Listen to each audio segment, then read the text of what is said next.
Good morning, young scholars. My name is Elijah Baxter, and I've spent the better part of my life wielding the power of the pen as the editor of one of Springfield's most influential newspapers. Today, I stand before you not just as a journalist, but as a witness to the remarkable transformation of our nation's democracy. From the turn of the century in 1800, leading up to this year of our Lord, 1845, we have seen a seismic shift in the very fabric of our political landscape. Let me take you through this journey, a journey of expanding horizons and voices newly heard in the halls of power. In the early 1800s, the right to vote, a sacred pillar of democracy, was a privilege held by a select few. Property ownership was the golden key that unlocked this right. It was believed that landowners had a vested interest in the decisions made by our government, thereby justifying their exclusive participation in the electoral process. This system, however, cast aside the common man, the laborer,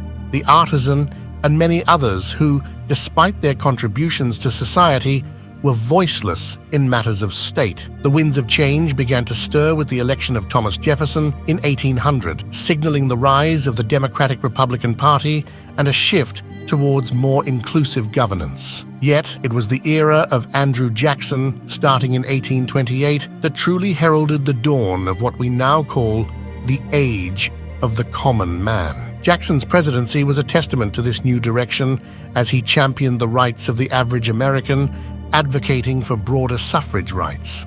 Under Jackson's influence, and continuing thereafter, states began to re-evaluate and ultimately dismantle the property requirements for voting. By the mid-1840s, a revolution had quietly taken place, a transition from a system based on property ownership to one where virtually all adult white men could cast their vote. This expansion of suffrage was not merely a change in policy, but a redefinition of American democracy itself. It was a declaration that one's value in the political arena was not measured by the land they owned, but by their inherent rights as citizens. Parallel to this expansion of suffrage was the growth of political parties. The Democratic and Whig parties emerged as dominant forces, organizing and mobilizing voters in a way never seen before. These parties were not just collections of like-minded individuals. They were the engines of democracy, driving political participation and debate. They held conventions, established platforms, and engaged in a level of campaigning that brought politics to the doorstep of every American. This era saw the birth of the modern political campaign, complete with slogans, songs, and symbols designed to rally support for party candidates. The effects of these developments were profound. Voting rates soared as more men found themselves empowered to participate in the electoral process. Political discourse broadened, as debates and issues previously confined to the elite were now the concern of the common man. The newspaper, such as the one I have the honor of leading, played a crucial role in this new democratic age. We informed, we debated, and yes, we sometimes inflamed, but always with the aim of fostering a well-informed electorate. Yet, this expansion of democracy was not without its contradictions and limitations. While adult white men enjoyed newfound political rights, women, Native Americans, and African Americans, both free and enslaved, remained largely excluded from this democratic awakening. The struggle for a truly inclusive democracy was far from over and would continue to challenge the conscience of our nation for generations to come.